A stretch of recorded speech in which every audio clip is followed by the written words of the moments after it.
A'udhu billahi minash shaitanir rajim. Bismillahir rahmanir rahim. Alhamdulillahi rabbil alamin wassalatu wassalamu ala rasulillahi sallallahu ta'ala alaihi wasallam. Të dashur ndjekës të kanalit ton, jemi ritakuar sërish së bashku në emisionin e radhës, por përpara se të kalojmë në mësimin e sotëm, do të rikujtojmë se kemi përvetësuar së bashku alfabetin e gjuhës arabe, emërtimin pra e shkronjave, format e shkronjave, pozicionit e tyre të vetme në fillim të fjalës, në mes të fjalës dhe në fund të fjalës, ndërsa sot do të marrim shkronjat dhe tingujt e tyre për nga ndarja, sepse shkronjat e alfabetit të gjuhës arabe ndahen në dy grupe, pra në të holla dhe në të trasha, në të rënda apo në të lehta. Dhe do të shohim së bashku se cilat janë këto shkronja. Shkronjat e holla, siç e shihni, janë elif, ba, ta, tha, gjim, shin, ha, dal,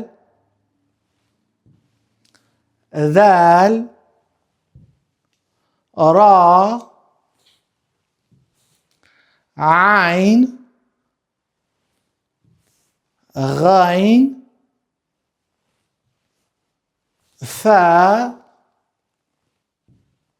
za, sin, kaf, lam, mim, nun, ha, waw dhe je.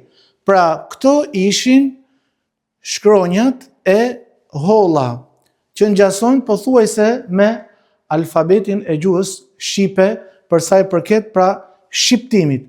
Ndërsa tani do të shohim shkronjat e trasha për nga shqiptimi, ndryshe në gjuhën shqipe. Kemi këtu shkronjën kha, e cila shqiptohet duke gërvishtur pak fytin. Kha.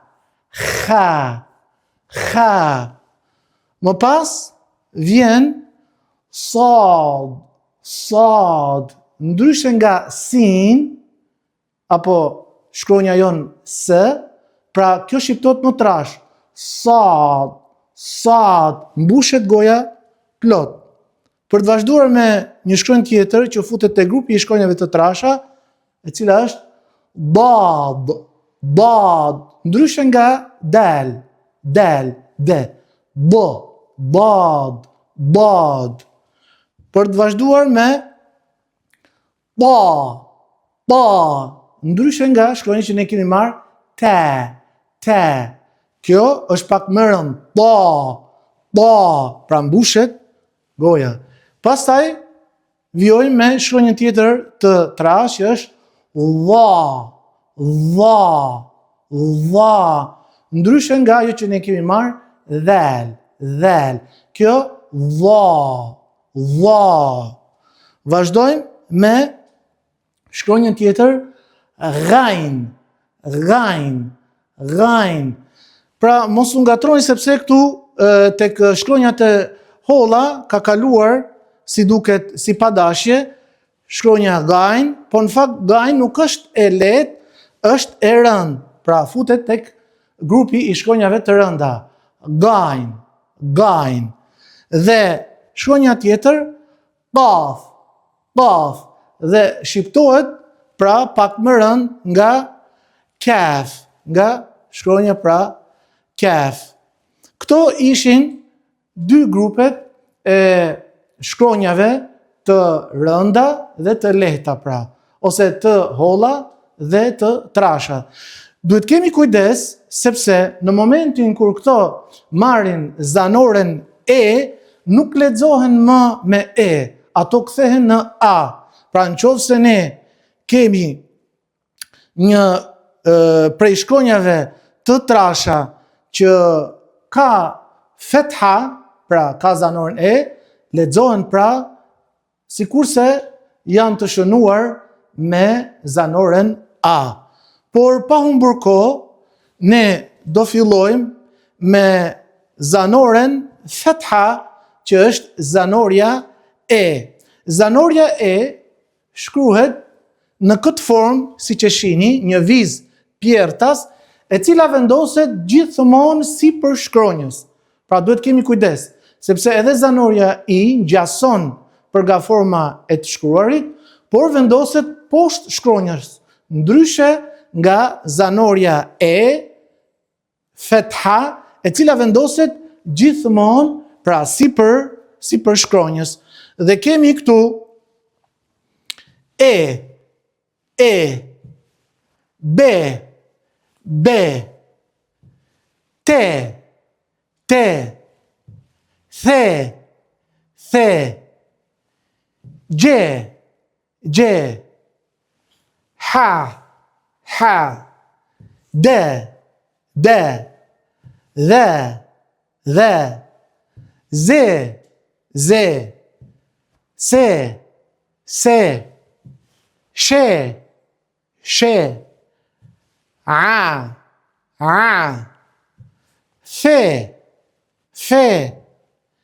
ke, le, me, ne, he, we, dhe e fundit, je.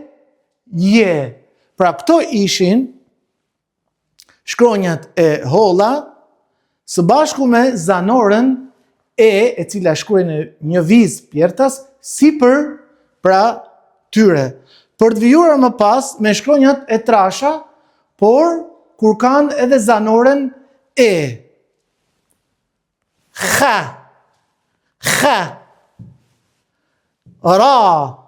ra. Këtu duhet të bëj një sqarim, sepse shkronja ra, edhe pse është futur tek grupi i shkronjave të trasha, jo gjithmonë në të gjitha rastet lexohet trash. Dhe në të ardhmen, inshallah taala, do të mësojmë edhe rregullat e leximit të shkronjës ra. Por kur ajo ka fetha sipër, pra ka e sipër, ka zanoren e, lexohet pra e trash. Ra, gha,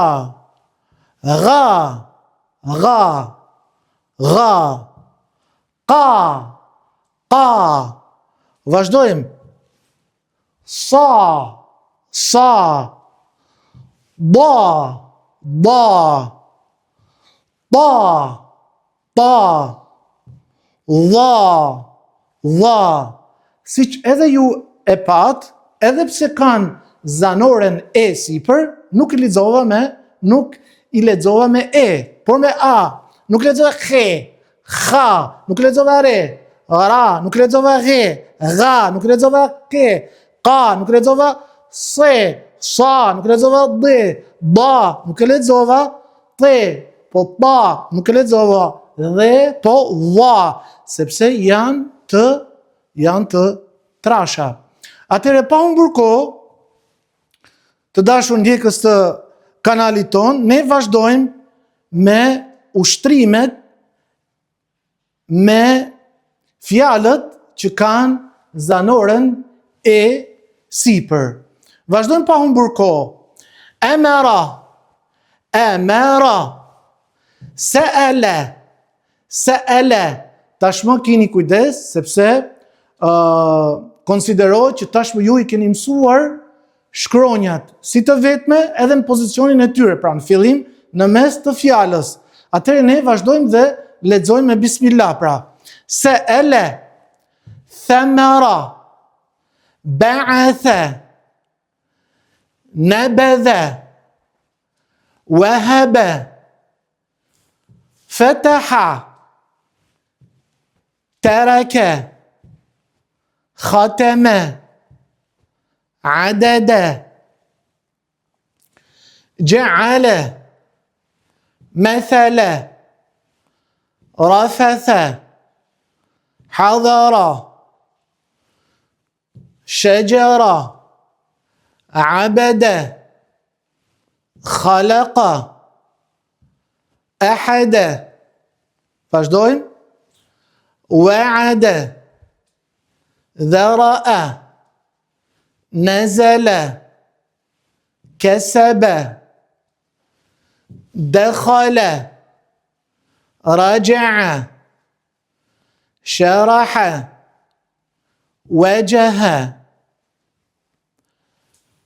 فرض عبس بلغ زعم صدق هلك لعن غضب. Si që shini pra, shkronjat e rënda, edhe pse janë me fetha, me zanoren e, unë i lexova me a.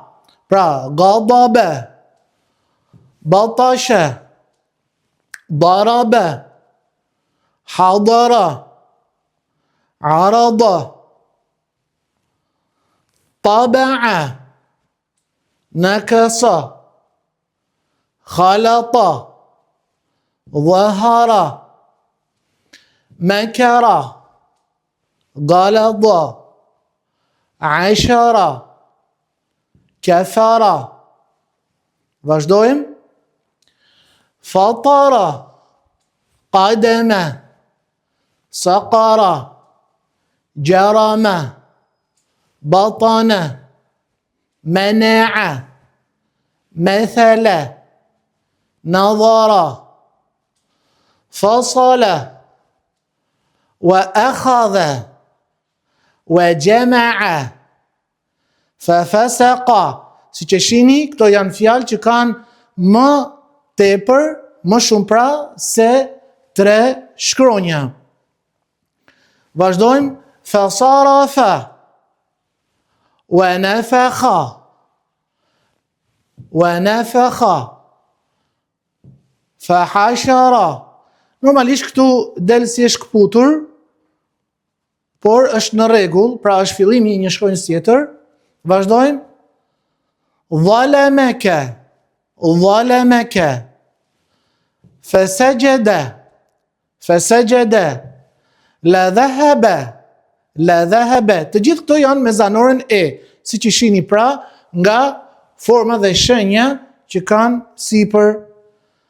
Fawaqa'a فخلف لجعل فغفر فنظر سألك لبرز فخرج فهزم وكفر عقبة فعدلك فوجدك جعل لك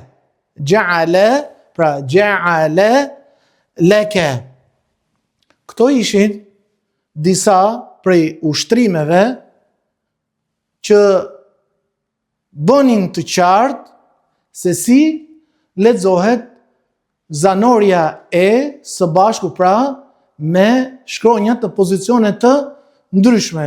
Sigurisht që ju duhet t'i ndiqni disa herë dhe t'i shkruani, pse jo, sepse ju mund të përvetsoni shumë edhe më mirë në momentin kur ju i shkruani dhe i lexoni. Në momentin kur nuk jeni të sigurt, ju sërish e ndiqni videon ton dhe kemi përfunduar kështu, pra zanoren e fetha.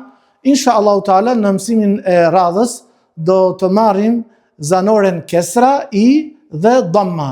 Deri atëherë qëndroni në mëshirën e Zotit të Madhëruar.